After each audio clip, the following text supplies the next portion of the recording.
Welcome back guys. हमारे पिछले video में हमने फंक्शंस के बारे में बात की थी।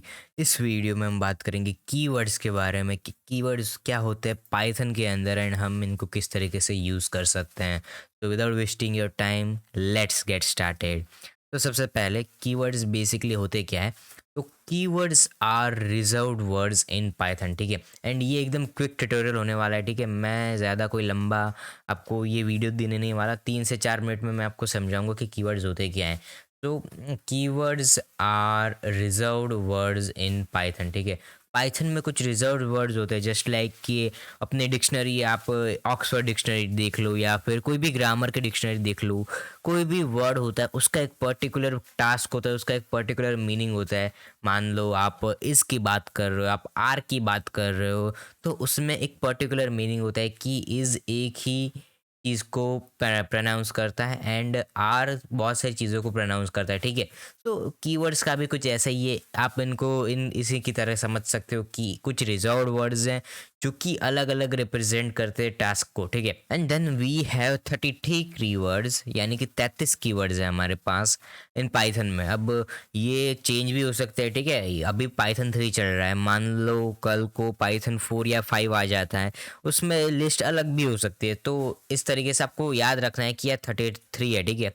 आपको इस तरीके से नहीं रखना कि यार 33 है तो 33 रहेंगे। 33 अभी है, बाद में चेंज भी हो सकते हैं, ठीक है।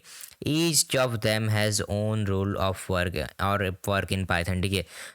उन सब में से जितने भी कीवर्ड्स हैं उनमें से सबका अलग अलग रोल है, यानी कि जितने भी 33 कीवर्ड्स हैं पाइथन के अंदर उसमें से सबका अपना अपना रोल है। जस्ट लाइक मैं आपको एग्जांपल देना चाहूँगा ब्रेक के बारे में। तो ब्रेक क्या करता है, आपका कोई भी फॉर लूप होता है या फिर वाइल लूप होता है, उसको तोड़ने का काम करता है, ठीक है। इफ़ के बारे में अगर मैं बात करूँ तो इफ़ हमारा कंडीशन देने के लिए होता है कि ये कंडीशन हो तो क्या हो, या फिर दूसरी कंडीशन हो तो क्या हो, ठीक है।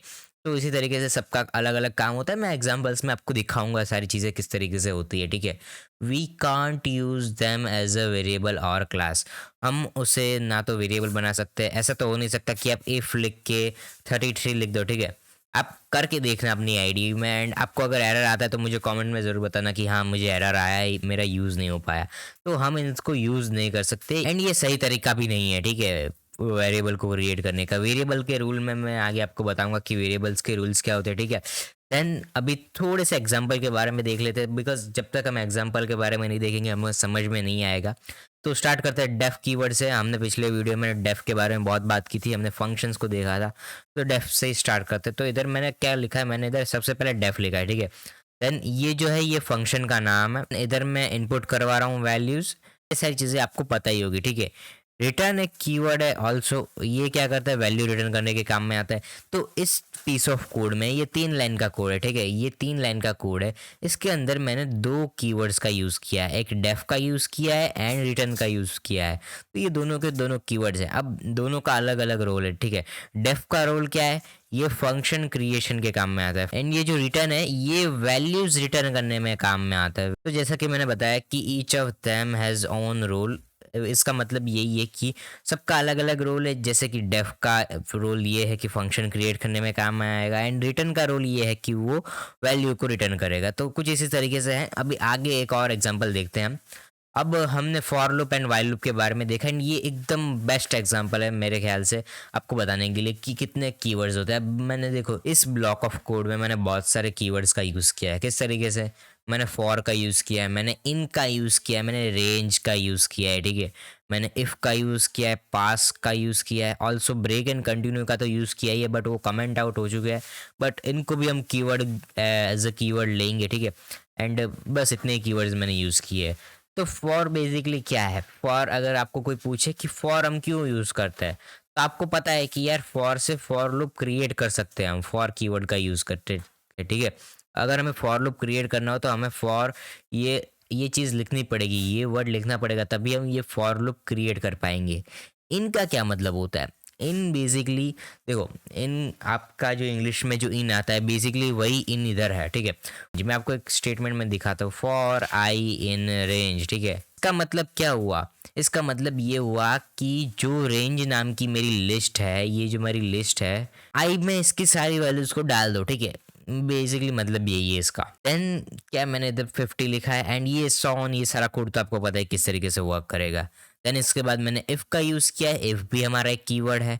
पास का यूज़ किया है, पास क्या है अगर आपको नहीं पता तो पास हम तब यूज़ करते हैं कि जब हमें कोई भी स्टेटमेंट लिखना होता है बट अभी नहीं लिखना है, हमें बाद में पहले कोड पूरा करना है, देन हम लास्ट में लिखेंगे, तब हम पास का यूज़ करते हैं। बिकॉज अगर आप खुला छोड़ दोगे ना इसे आप एम्प्टी रखोगे तो आपको एरर मिलेगा। क्या मिलेगा कि आपने स्टेटमेंट नहीं दिया, ठीक है।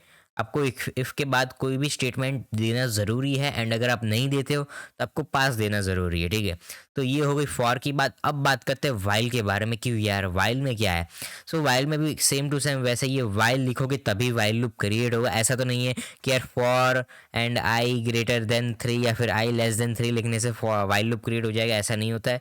हमें वाइल लिखना पड़ता है वाइल लूप क्रिएट करने के लिए, ठीक है। तो thanks for watching this video guys. I hope कि आपको ये वीडियो अच्छा लगा होगा एंड अगर आपको ये वीडियो अच्छा लगा तो लाइक करना, शेयर करना एंड सब्सक्राइब करना मत भूलना। किसी ने अगर प्लेलिस्ट को एक्सेस नहीं किया तो एक्सेस करना भी मत भूलना प्लेलिस्ट को। इसका लिंक डिस्क्रिप्शन में है। एंड बस आज के इस वीडियो में इतना ही। मैं मिलूंगा आपसे किसी नए वीडियो में किसी नए टॉपिक के साथ। तब तक के लिए स्टे ट्यून।